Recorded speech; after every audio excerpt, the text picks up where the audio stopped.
Today we've got this markets that really began favoring cyclical names. We've got industrials, banks. Didn't happen last week around the Fed's commentary for cuts, but it's back today. What do you think? I think that one, you were just talking about Uber. Watch out. Yeah. Okay, put that off to the side. We'll come back to Uber. Yeah. But you're seeing the semiconductors. You're seeing the companies that have gotten beaten up a whole bunch in the last few months or years, and they're starting to take advantage of it. Yeah. It's a risk-on environment. You were just talking about it a few minutes ago. This is an environment where I do not believe that the trade war is going to end in a disaster. I do not believe that interest rates are going to spike anytime soon. Okay. And I don't believe that the economy is going to pull back. And if you put those together in a normal environment, you see outsized market returns, even in the short term. And so that's what we've been seeing lately. We've been seeing the companies that have gotten hurt the most because of fear in the past taking advantage of it and really starting to make some money. So this is interesting because what you're basically describing is kind of this continuation of the so-called kind of Goldilocks situation. I like that, yeah. But there's also now in the backdrop, we had some rough economic prints. We just, I guess, need those to not get worse at this point. Do you think they're going to get worse? I mean, I don't see an environment or a situation where that can happen right now, unless we had some massive turnaround in our unemployment numbers, which isn't going to happen, or you had some sort of external spike in interest rates or something that could really drag it down. All of the bad news has been around politics, trade wars and stuff. That's not real. I mean, that's just show right now. And the people who have been able to take advantage of that show, every time they come out and say that we're not going to work anything out with China, come on, that's not real. They say that, markets pull back 2-3%, jump on top of it over and over again. Semiconductors is the prime example of that. They got destroyed for a year or so there because of the fear that they were going to go out of business. I don't know about you, but I use my phone for everything. I think everyone out there uses technology more and more all the time, and those are driven by chips. So this is interesting, I think, because your point here, because you've got chips where we just saw earnings season where a lot of them still have negative numbers on the revenue growth side. Fine. But the point is they got beaten down too much on some of the geopolitical concerns. Overly. The question, I guess, then for an investor is, how do you know when they've made back geopolitically driven losses? And how do you know when to go, okay, this area got overdone because of something that is kind of, intangible. How do we then figure out, okay, well, now they need to actually deliver on results? Do they sell a product that people want, and can they make money selling that product on what they want? And I think we were talking about this before with like Netflix and stuff. You've got companies out there that sell a product and lose money doing it.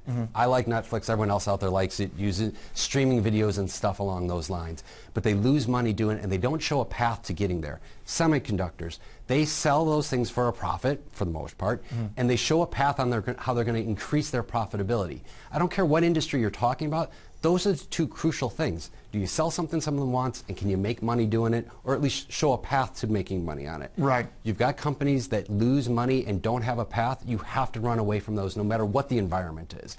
Yep. But the additional politics that was driving down the profits, let's just call it, of the semiconductors, that is not a sustainable thing, and that's something that you can peel away from the onion and see where they're going to start making their money in the future and then jump on top of it. It's like that with any type of investment. So what's interesting now is even though we've got this backdrop where the economy, the main driver of employment, the main driver of the strength in the consumer is still here. Yes. But what we're also seeing now, to your point, is some more volatility and big moves in companies that either aren't delivering on the profit side.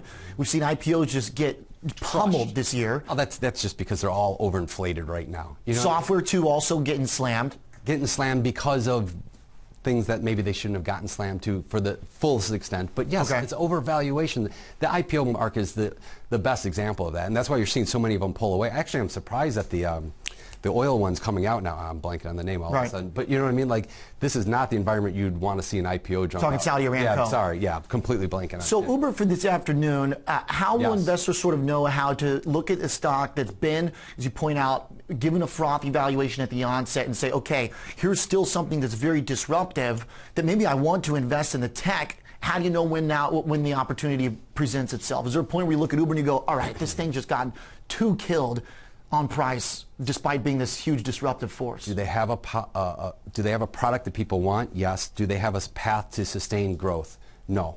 Do they have a path for sustained cash flows? No. They've got a massive problem that's coming down the pipeline, and that's when automated things come out. And there's a lot of companies that are dabbling in there. But as that comes out, that immediately hinders their market force. What's their driver to it right now all of a sudden goes away. So they either have to come out with their own automated driver, which I would bet other companies are going to come out before them just because they have more money and they have the ability of doing it, or they're going to become obsolete. I have a massive concern with any of those ride-sharing companies right now because of that long-term sustainability of what their product is. Right. Is going to disappear. They're going to have to change company. Can they change their company? Maybe. I don't know that. But the company that it is today will not be the company that it is in 5 years. Yeah. All right. It's impossible. Really interesting. Now, part of the other section of this market that's been doing well with this kind of turnover the last couple of months, the banks, the energy companies now recently as well, finally getting some life. Do you think this continues, or do you still just want to buy consumer-related names? Do you want to go as far to make a bet on cyclicals? I like cyclicals right now, and the energy sector I do believe in. I've been saying this for quite some time. I do believe that long-term sustainability in the energy sector, they got really hammered and never rebounded to the extent they should have. Financials are a different story. Financials have a problem. Okay. A year ago, everyone on this show, everyone who watches these shows thought interest rates were going up. Nobody was predicting 3 rate hikes or 3 rate cuts this year. Nobody. So you had a whole industry, including the insurance industry, that was banking on the fact that interest rates were going to go up and they were going to make their profitability, which you know how they make their profitability on that, and it's gone the other way around, and that is going to squeeze them because of what's going on overseas.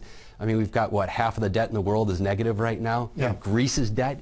Greece issued debt at a negative rate of return. A company that was about to default 3 years prior is now issuing negative rate government bonds. Do you think their government processes have gotten better in the last 3 years? Because I don't.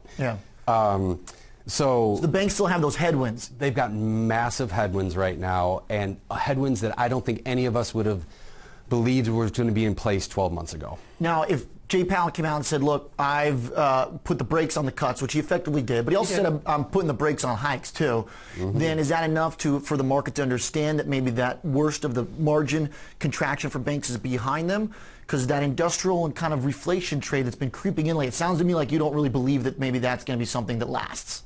I don't see any mathematical reason why that will last right now. And we were just debating this today in my office with a bunch of our committee people about interest rates. And it's not very believable that interest rates are going to rise anytime soon. Not because we don't want them to rise, because I bet you there's a lot of people in the Fed right now that want interest rates to rise. But because when you have government debts across the world at negative or zero rates, it's hard for us to have that much of a dispersion from them. It's hard for us to jump that far ahead from where they're at without not artificial, but pressures pushing our rates down. I see. I don't believe our interest rates needed 3 rate cuts. Okay. Right. But I don't believe we had a choice because we had such a spread. Sure. Now, last point is, if you're not ready to be sold on this kind of reflationary kind of bank type trade, right now. What about the trade that's happening in consumer stocks? It still seems to be one that's expressing economic hope and economic optimism, right? Just maybe of a different variety than, say, banking on yields blowing out to the upside. I agree with it. I mean, consumers are spending. We're all spending money. The economy is doing pretty well. People are employed. We're actually starting to see some wage growth. There's not a lot of reasons to believe outside of, massive things that could happen, just like wars or whatever. But there's not a lot of reasons to believe that our economy, our consumer spending is going to drop anytime soon. It would take a lot of macro events to change that format where we're at right now. So to believe those are going to slow down, I don't see why that would happen right now in this environment. I do believe that our economy is well. I do believe, like we said in the beginning, that we are in a risk-on environment and we should take advantage of it. The people that are afraid, the people that are pulling back because of fears of trade wars or whatever it is, are the ones that are going to be missing the boat on, and have missed the boat this year on a lot of things. We've been saying the same thing for months now and really have taken advantage of it. Yeah. All right. Steve Dudash, I like it. Really good conversation here. Some economic optimism, but a cautionary tale on Uber, and a good reminder that we might hear a little bit about autonomous driving in the report as well. Steve Dudash, president of IHT Wealth. Thanks a lot.